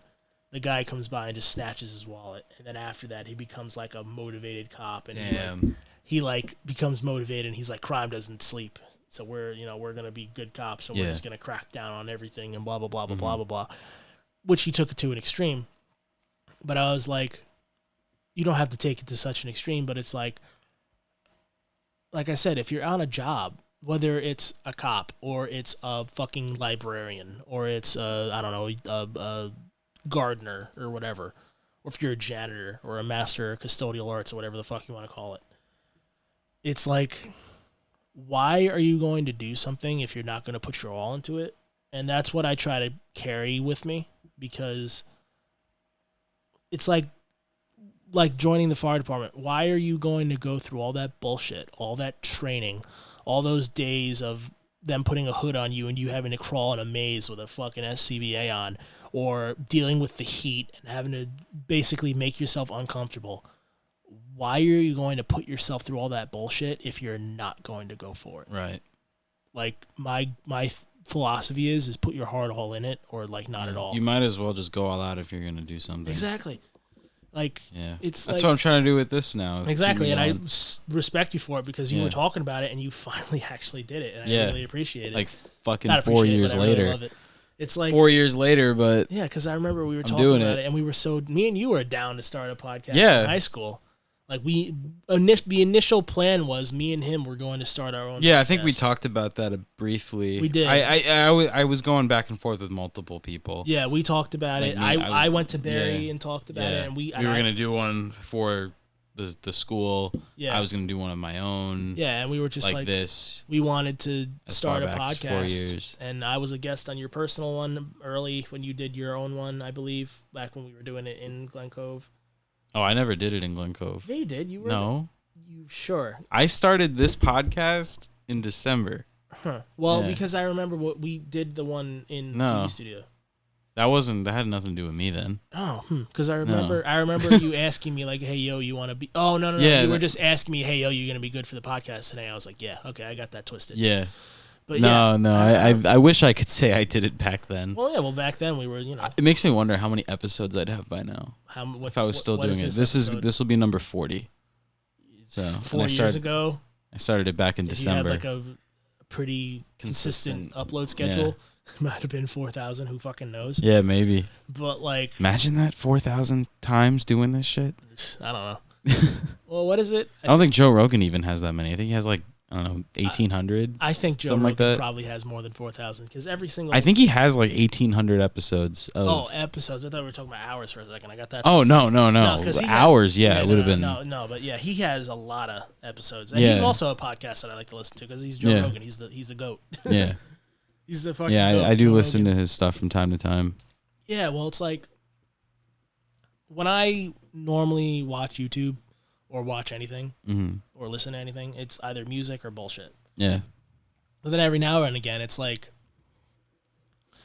because I remember it was what really made me like want to be better was I was sitting at home one day and I was just bored. Like I was sitting at home, I played video games, I watched my TV, I was doing whatever. I hit the weights a little bit, but not really much because I didn't have the motivation. And I went and laid down on I went and took a shower and laid down on my bed, and I was just like staring at my ceiling or like putting TV on so it's in the background. I think I put on Human Resources. Yeah. And I was sitting there and I was just like, oh, this is funny. And then I put my headphones in and I found, I always knew about David Goggins and whatever, but I put on a David Goggins thing and I heard his motivational speeches. I put on the other guy that said, I'll die before I quit. And I heard that. I'd listened to Joe Rogan and I started realizing that like, at least for myself, I can't speak for everybody because everybody's different. Mm-hmm. But it's like when I'm gloomy or like bored or whatever the case might be, the worst thing for me is to just fill my head with bullshit. I need to fill my head with something that's motivational that gives me like a push to get up and do stuff. Whether it's workout, it doesn't have to be working out. It could be get up and do the fucking yard work that I was supposed to do. Get up and do that cleaning I was supposed to do. Get up and go do that thing for my girl that she asked me to do. Or this, that, or the other thing. It's just, you need the motivation, or sometimes you need help because of whatever, but you have to get that motivation to be able to get up and do what you need to. Right. Because then the day after, you feel worse because you had to do what you had to do, but you didn't do it. Yeah. Well, that was a lot of good shit you got right there, man. Yeah. I'm glad that you're doing well, though. I'm glad that you are too. I'm glad we got together and do this. Yeah, it's been great having you back. I remember you asked me early on when you first started. If you wanted me to do it, but I was just so busy that I just. Yeah, this man's got a lot of busy stuff. I'm running around. I'm honestly surprised we were able to get this done this week. I figured I'd be waiting a couple more weeks, but it's okay. I'm glad we did it though. I'm always busy. I'm always working or doing something or on a call or just I'm always trying to keep myself busy because I don't like to sit around anymore. Right. I may not look like I gotta get better at that. I gotta get better at using my time better. It's okay. I tend to sit around a lot. It's okay, and I do that. I still sit around a lot. Like I would like to sit around a little less, but like the biggest thing is finding the thing that motivates you. And for me, it's this. It is so this is the reason that you get up in the morning. Yeah, that's good. You just need to find that thing. So maybe your work may not be going out and running 3 miles. It could be, how do I make my podcast better or whatever? Yeah. What do I want to do with my podcast? What's the future of this? Who do I want on? I reached out to a bunch of people this past week. Who do I?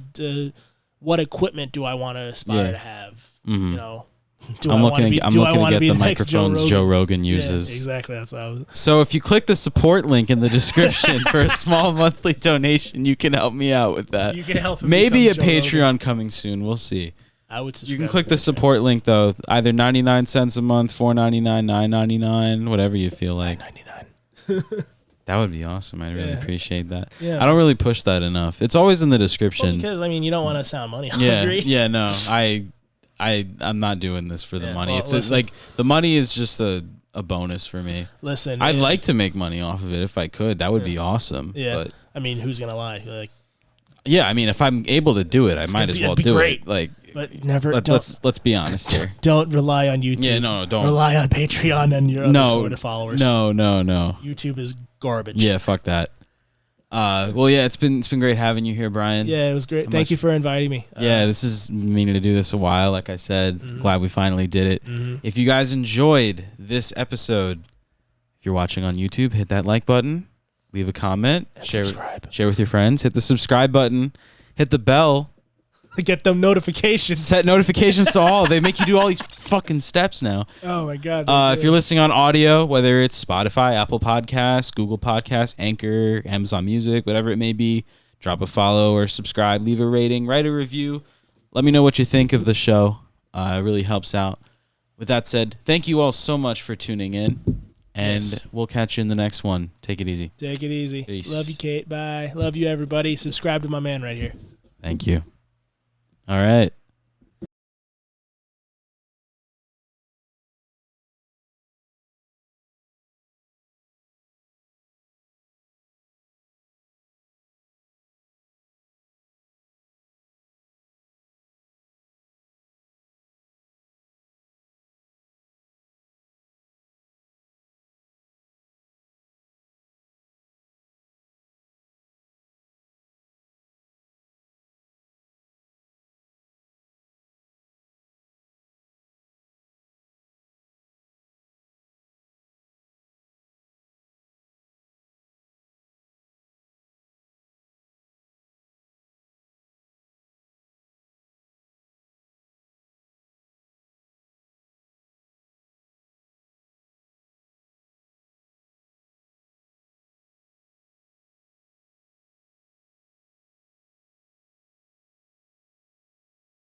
That was good. Hey.